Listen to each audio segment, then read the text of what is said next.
একটা বাঘের বেটা দেখতে চাই, একটা বাঘের বেটা আল্লাহর জন্য, নবীর জন্য, যে আজকের এই মুহূর্তে এখানে এসে বলতে পারবে সাহস করে, হুজুর আমি আল্লাহর সন্তুষ্টির জন্য, নিজেকে মুমিন হয়ে মরার জন্য আজকে থেকে অবৈধ সম্পর্ক ডিলিট করে দিলাম, আজকে থেকে সম্পর্ক হবে মসজিদের সাথে, আল্লাহর সাথে, নবীর সাথে। ঠিক কিনা?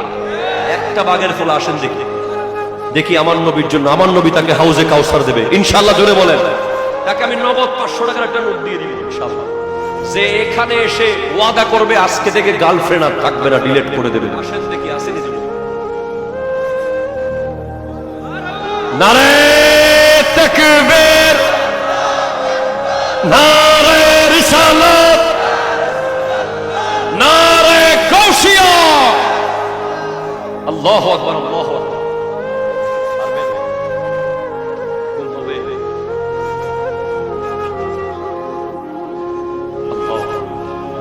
আল্লাহু আকবার বলেন, আল্লাহু আকবার বলেন, আল্লাহু আকবার বলেন।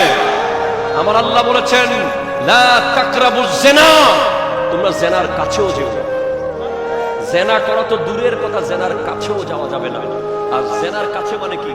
অবৈধ সম্পর্ক যে মেয়ের সাথে আছে তার পাশে বসা, জিনার কাছে যাওয়া, তার সাথে মোবাইলে কথা বলা, জিনার কাছে যাওয়া, তার জন্য ভাবা, জিনার কাছে যাওয়া, তার কথা কল্পনা করা, জিনার কাছে যাওয়া। ঠিক কিনা? কথা জোরে বলেন। আমার ভাই শপথ করেছে আজকে আল্লাহর জন্য, আমার ভাই আজকে শপথ করছে, ইয়া আইয়ুহাল্লাযীনা আমানু ইত্তাকুল্লাহা হাক্কা তুকাতিহি ওয়া লা তামুতুন্না ইল্লা ওয়া আনতুম মুসলিমুন। আল্লাহ তাআলা আমার ভাইকে একজন নেককার বিবি দান করুক, আমিন। জোরে বলেন। আমার ভাই আজকে থেকে এই সম্পর্ক হয়ে যেতে পারে, আমরা যুবক, আপনারা যুবক, সম্পর্ক হয়ে যেতে পারে। গুনাহ করা এটা ক্ষমা করার সুযোগ আছে, ক্ষমা পাওয়ার সুযোগ আছে, কিন্তু গুনার উপরে অটল থাকা এটা শয়তান। ঠিক কিনা? জোরে কথা বলেন। এই যে উনি ফিরে এসেছেন, একজন সন্তান যখন বাবা মা রেখে বউ নিয়ে অনেক দূরে চলে যায়, বহুদিন পর যখন হঠাৎ ফিরে আসে, বাবা মার কলিজা যেভাবে ঠান্ডা হয়ে যায়। একজন ব্যক্তি যখন একজন অবৈধ নারীর সাথে সম্পর্ক করতে করতে করতে করতে তার চোখ অন্ধ হয়ে যায়, তার নামাজ বন্ধ হয়ে যায়, তার কোরআনের দিকে মন যায় না, সে দুনিয়ার আর কিছু শান্তি পায় না, তখন সেখান থেকে যখন সে ফিরে আসতে পারে, আল্লাহ চাইলে তাকে আল্লাহর ওলি বানিয়ে দিতে পারে। হাত তুলে বলেন ঠিক কিনা বলেন। আমার ভাইকে আল্লাহ আল্লাহর ওলি হিসেবে নেন।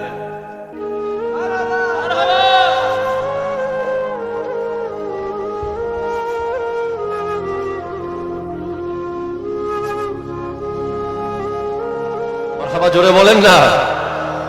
এই হলো সমাজের আইডল, যুবকদের সত্যিকারের আইডল হলো সে। আপনি আমার ভাই আমার সাথে দেখা করুন, আর কখনো আজকে যখনই তার কথা মনে পড়বে, খারাপ লাগবে, তখন শুধু কবরস্থানে চলে যাবে, সোজা কবরস্থানে পাড়ে গিয়ে বসে থাকবে।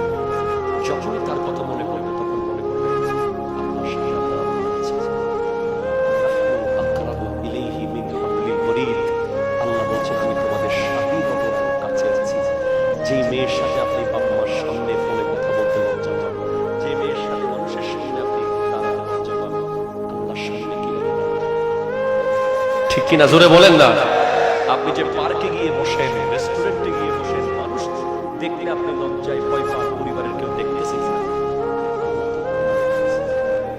আর আমার আল্লাহ বলেছেন, আমার নবী বলেছেন, কাল হাসরের মাঠে সোজা জান্নাতে যাবে একদল, আল খাশিয়াতুন ফিস সিররি ওয়াল আলানিয়া, যারা গোপনে আর গোপনে আল্লাহকে ভয় পায়, যারা ঘরের ভিতরে আল্লাহকে ভয় পায়, মসজিদেও আল্লাহকে ভয় পায়, যারা মোবাইল ফোনের সামনে অশ্লীল দৃশ্য আসলে আল্লাহকে ভয় পায়, যারা মাহফিলে আল্লাহকে ভয় পায়, যারা অন্ধকার রুমের ভিতর আল্লাহকে ভয় পায়, তারা মরার সাথে সাথে